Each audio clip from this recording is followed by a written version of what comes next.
Assalamualaikum warahmatullahi wabarakatuh. Bismillah walhamdulillah wassalatu wassalamu ala rasulillah Sayyidina Muhammad bin Abdullah wa ala alihi wa sahbihi wa mawalah. La hawla wa la quwwata illa billah ma ba'd. Kepada kaum muslimin, muslimat, rahimakumullah. Kesempatan ini saya ingin menanggapi apa yang disampaikan Ki Haji Imaduddin, yang mana Kiai ini membahas tentang masalah pernikahan syarifah dengan akhwal atau dengan bukan dari kalangan ahibba atau habaib. Ya, dimana Kiai ini itu Kiai Imaduddin mengutip pendapat pengarang kitab Bughyah itu Al-Habib Abdurrahman Al-Masyhur, dan mengatakan kaul ini adalah kaul sad, kaul ini kaul la yu'tamadu wa la yuhtaju bih. Baiklah, pendapat ini perlu dipahami. Kami sudah tahu dan mengerti bahwa beliau punya pendapat sendiri dalam masalah ini. Itu beliau memfatwakan bahwa syarifah tidak kufu dengan akhwal atau dengan kalangan bukan dari habaib. Kami mengerti dan memahami tentang itu. Nah, jadi perlu dipahami siapa beliau ini. Beliau ini adalah seorang mufti, ya, faqih di Tarim Hadramaut Yaman, ya, mufti di zamannya, ilmunya diakui, dan tentu beliau sangat tahu tentang pendapat dalam mazhab Imam Syafi'i, bahkan semua mazhab, ya, sangat mengerti tentang nas-nas redaksi dalam kitab-kitab mazhab Imam Syafi'i. Cuma beliau punya pendapat sendiri, dan itu hal yang wajar, yang lazim untuk sekaliber beliau. Kita banyak menemukan di kitab-kitab fikih bahwa seperti Imam Nawawi punya ikhtiarat, ya, pendapat-pendapat yang berbeda dengan pendapat mazhab. Ya, itu saya kira hal yang biasa selagi punya dasar, punya dalil dan argumen yang rasional.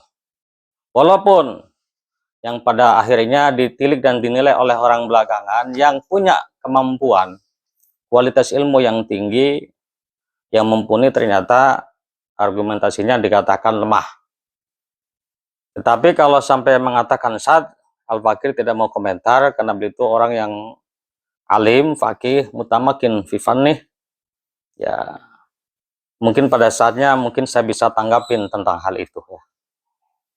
Nah, baiklah. Ada beberapa hal yang disampaikan Ki Imaduddin yang perlu saya tanggapi. Pertama, jangan mengatakan beliau itu salah memahami redaksi dalam kitab-kitab fikih. Kalau ditunjukkan kepada pengarang kitab Bughyah ini, beliau Al-Habib Abdurrahman Al-Masyhur, ya sangat naif. Maaf Kiai. Jangankan beliau, nggak usah beliau dah.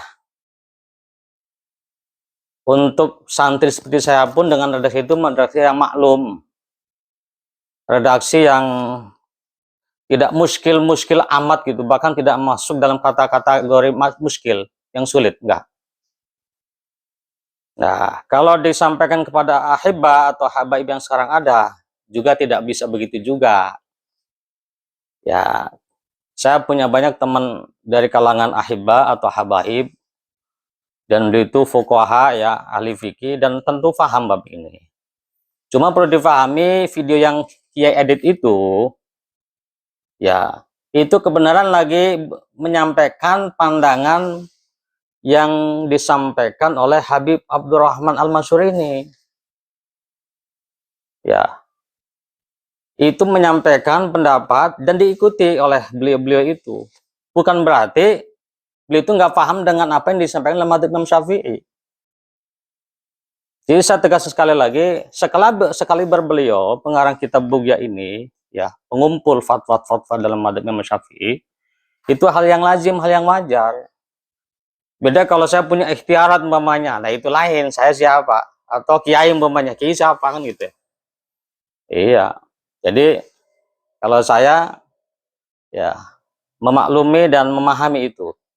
Nah, terus yang saya ingin tanggapi ya dari apa yang disampaikan Gimuddin itu apa? Di awal penyampainya belum mengatakan kafah itu hanya dalam masalah pernikahan anak dengan wali mujbirnya.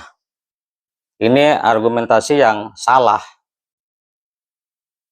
Kafah itu bukan hanya miliknya bapak dan kakek yang itu bisa memaksa nikah anak atau cucunya yang masih perawan. Dengan syarat-syarat tentunya ya. Tapi kafah itu milik semua aulia. Ya, itu yang perlu diralat itu. Jadi andaikan umpamanya seorang perempuan hanya wali itu adalah ikhwahnya, itu kafah milik mereka semua. Nah, terus apakah kafah itu apa syarat lisihah? Apa syarat luzum? Nah, ini khilaf antara fuqaha. Jumhur ulama, jumhur fuqaha termasuk madzhabul arba'ah, termasuk madzhab kita Imam Syafi'i mengatakan kafah itu adalah syarat luzum. Artinya apa? Artinya itu nanti sah dan tidaknya nikah itu menunggu persetujuan mereka para aulia. Kalau mereka mengesahkan, merelakan itu kafah digugurkan, maka nikah itu sah. Ya. Kalau mereka mengatakan enggak itu, semua atau sebagian, berarti gugurlah kesahan nikah itu. Itu menurut jumhur, tidak sepakat semua ulama. Tapi wal adhar inda syafi'iyah mengatakan al-kafah itu apa? Hanya syarat liluzumil ziwaj atau liluzumil akad. Jadi itu yang perlu saya informasikan ya. Dan dalam pandangan fuqaha, kafah itu dilihat dari beberapa sisi ya. Dari sisi agama, salamah minal uyub, ini ittifaq antara 4 madhab ini. Nah, madhab Imam Syafi'i, madhab Imam Malik, Imam Ahmad bin Hambal, Imam Abu Hanifah, ditambah lagi apa? Dengan kafah dalam masalah huriyah, merdeka, tambah lagi dengan hirfah, pekerjaan, dan untuk Imam Abu Hanifah dan Imam Ahmad bin Hambal tambah satu lagi itu apa? Wafil yasar, itu dalam masalah materi. Nah, yang perlu dipahami kenapa ada kafah dalam hal ini? Ini yang perlu dipahami, kafah itu yang dilihat itu dari sisi ini, sosial, kehidupan antara sesama dalam pandangan tradisi dan adat itu. Bukan dalam masalah kualitas seseorang di hadapan Allah Subhanahu wa taala, bukan. Tapi ini adalah itibar saksiyah. Pandangan yang kaitannya dengan kepribadian. Sesuatu yang wajar, ya. Kalau umpamanya ketika presiden datang, rakyat menggelar karpet merah umpamanya. Ya. Rakyat pada berbaris menyambut. Itu hal yang logis. Tentu tidak sama penyambutnya dengan rakyat biasa datang gitu. Ini kan sudah tertanam dalam jiwa manusia secara fitrah, secara natural, secara alami begitu. Ya. Nah, sehingga dalam hal ini ulama membicarakan tentang masalah kafaah. Tujuannya apa? Supaya pernikahan ini terjalin lestari, menciptakan suasana sakinah, mawaddah, warahmah. Kapan itu bisa terjadi? Ketika seorang perempuan punya pasangan itu yang satu kufu. Natural alami ketika perempuan disandingkan dengan laki-laki yang secara adat gitu, atau penilaian secara umum itu tidak selevel, itu mengalami gejolak dalam hatinya. Maka ulama membicarakan ini. Ya, termasuk dalam masalah nasab. Nah, nasab dibicarakan. Dan beliau Habib Abdurrahman itu punya pandangan sendiri dalam hal ini. Ya, kita hargai, itu kan beliau punya pandangan. dan beliau punya argumen. Dan kita juga harus menghargai kalau ada ulama atau dari kalangan habaib yang mengikuti fatwa ini. Itu. Ya, jadi harus menghargai selagi punya dalil, dan tidak mungkin sekali beliau itu asal-asal ngomong gitu ya. Beliau ini dikenal waroknya, dikenal zahidnya, dikenal suluknya, subhanallah, dan lain sebagainya lah, dan punya istimbat-istimbat yang diakui dalam masalah fikih.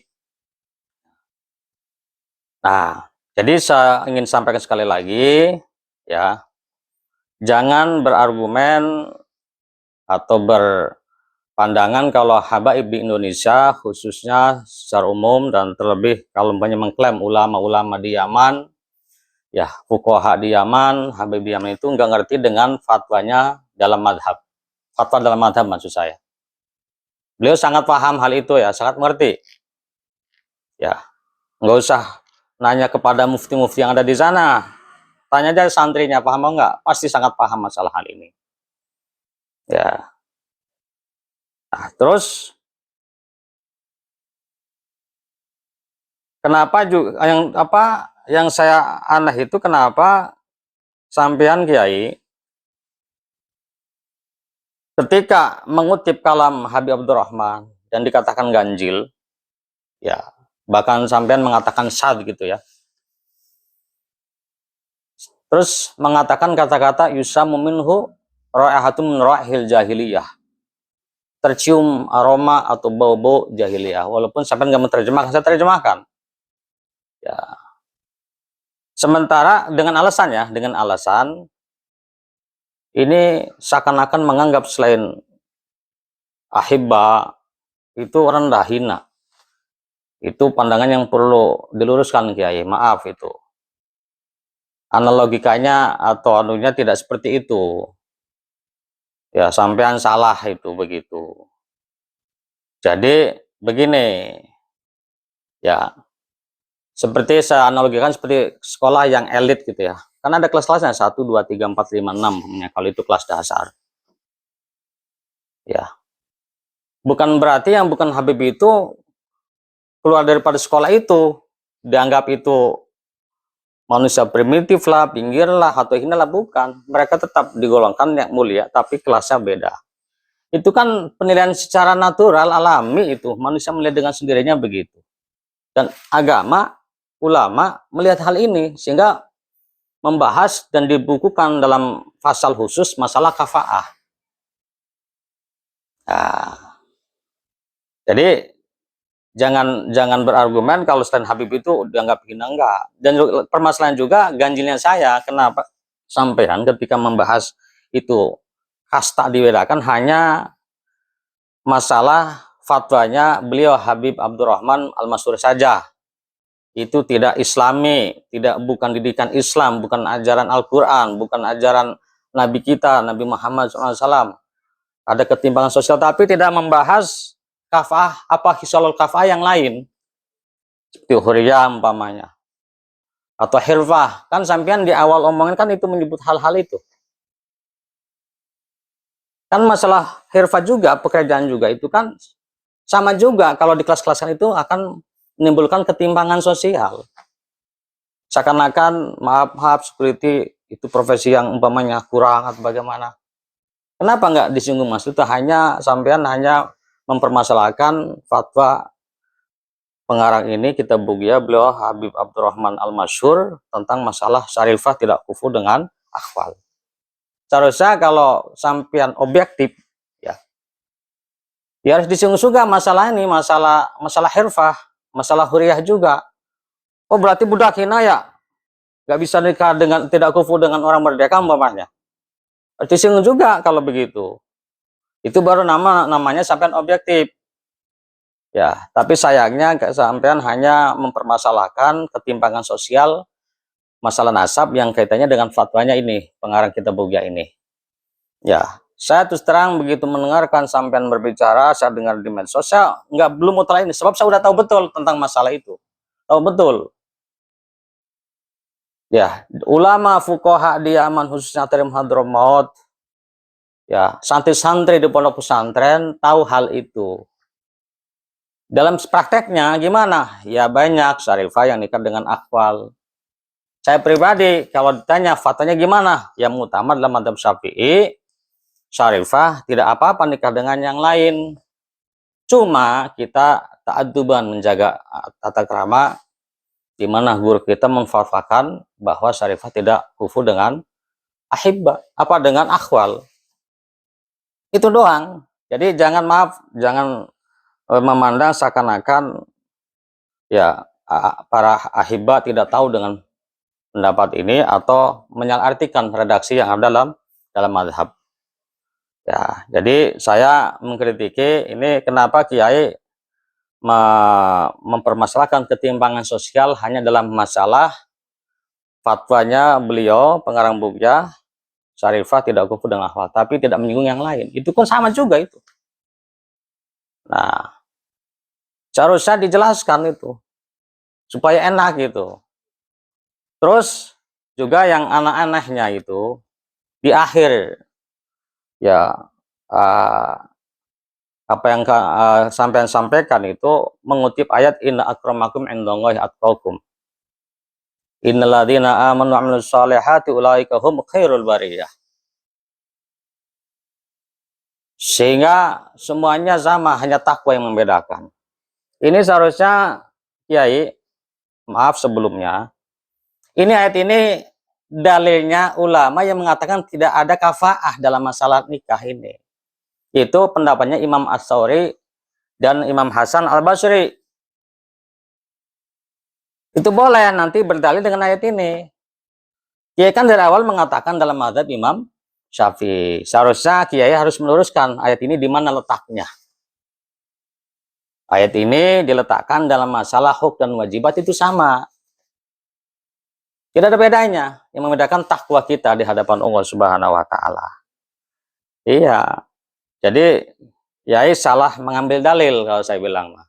Di awal bicara mazhab Imam Syafi'i, tapi di penutup mengutip ayat yang itu dalil ulama yang mengatakan kafah itu tidak ada. Seharusnya ayat ini jadi penguat dalam mazhab Imam Syafi'i, diartikan bagaimana penafsiran mazhab Imam Syafi'i. Nah, jadi ya saya kembali ya perlu diingatkan ulama bicara kafah itu apa tujuannya, untuk supaya rumah tangga itu terjalin dengan harmonis, menciptakan suasana yang sakinah, mawaddah, warahmah. Dan tentu hal ini adalah masalah hukum duniawi ya, supaya perasaan semua sisi itu enak, sehingga ulama membahas masalah ini. Ya, betul kalau kemuliaan seseorang itu tidak ada kaitannya dengan nasab, betul. Sangat betul itu, nggak ada hadis saya mengatakan mulia itu dengan nasab, nggak ada. Cuma perlu kita renungkan ya. Kita renungkan itu loh. Kenapa ulama fuqaha 4 madzhab ngomongin kafaah? Termasuk dalam nasab. Mungkin Imam Malik yang beda. Imam Malik hanya agama dengan Salamat bin Uyub itu. Berarti 3 madzhab itu sepakat membahas tentang kafaah dalam masalah nasab. Apa beliau itu tidak tahu dalil gitulah, tidak tahu ayat ini? Yang perlu kita cari, yang perlu kita gali, apakah kita salah paham mengartikan ayat ini dijadikan hujah untuk bahwa semua sama di sisi Allah, di sisi hukum. Jadi merdeka budak semua boleh nikah gitu ya. Kayak miskin nggak masalah. Yaitu nanti kalau dalam masalah isqatul kafah lain urusannya ya. Lain urusannya itu ada tentu kan haknya wali. Kalau kata wali, oh anak saya walaupun seorang kaya nggak apa-apa dah dengan orang miskin. Walaupun anak sekitar harga kiai, orang terhormat, nggak apa-apa dah dengan anak orang biasa. Itu lain urusannya.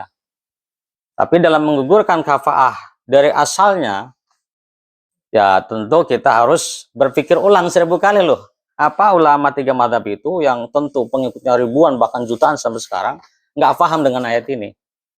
Ya, jadi saran saya, maaf Kiai ya, Kiai harus lagi telah lagi lah kajian dalam masalah kafaah. Yang saya lihat itu Kiai ada ketimpangan atau kekeliruan dalam memahami tentang kafaah.